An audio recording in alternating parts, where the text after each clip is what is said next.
পুলিশের ব্যর্থতা বলবো? অবভিয়াসলি পুলিশের ব্যর্থতা, নাহলে এত পুলিশের ব্যর্থতা ছাড়া এত বড় গন্ডগোল হয় কি করে? আপনি দেখছেন এক মিটার মন্দির থেকে 1 মিটার দূরে একটা পুলিশ স্টেশন, তা সত্ত্বেও মন্দিরটা ভাঙা হয়ে গেল।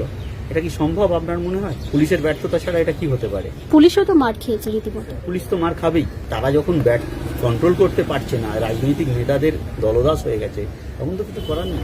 এখানে হিন্দুদের পরিস্থিতিটা কিরকম? খুবই খারাপ। আজ না হোক টুডে অর টুমরো সব বেচা বিক্রি করে দিয়ে চলে যেতে হবে। পশ্চিমবঙ্গে মানে পশ্চিমবঙ্গে কি ধীরে ধীরে বাংলাদেশে পরিণত হচ্ছে তাহলে? আপনি এখনো হয়ে গেছে মানে কি হয়ে গেছে আমার হিসেবে। আর মুর্শিদাবাদ মানে এইসব ঘটনাগুলো তো আমরা মুর্শিদাবাদ কলকাতার থেকে 600 কিলোমিটার দূরে, আর আমরা কলকাতায় দাঁড়িয়ে রয়েছি। এখানে আজকে এই পরিস্থিতি দেখতে হচ্ছে, অথচ আমার এখানকার স্থানীয় মুসলিমরা কেউ নেই। আমার স্থানীয় হিন্দু মুসলমান যাদের আমরা বুঝাই, আমার একটাও ছেলে দেখতে, আমি তো কাল ছিলাম, আমার তো এখানেই বাড়ি, আমাদের স্থানীয় মুসলিম কটা ছেলে তারা নেই, সব বাইরে থেকে। কোথা থেকে অত ছেলে আসলো? প্রশাসনের কাছে কি এগুলো আইডেন্টিফাই নেই? এত রোহিঙ্গা কি করে এলাকায় ঢুকে রয়েছে? এদেরকে জাস্টিফাই করবে কারা?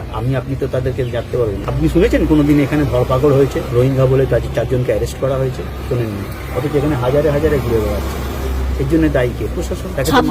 26শে ভোট কাকে দেবে? 26শে ভোট আসুক, ভোট হবে কিনা তাই বা কে জানে। 26শে ভোট দেওয়ার মতন পরিস্থিতি থাকবে কি আদৌ?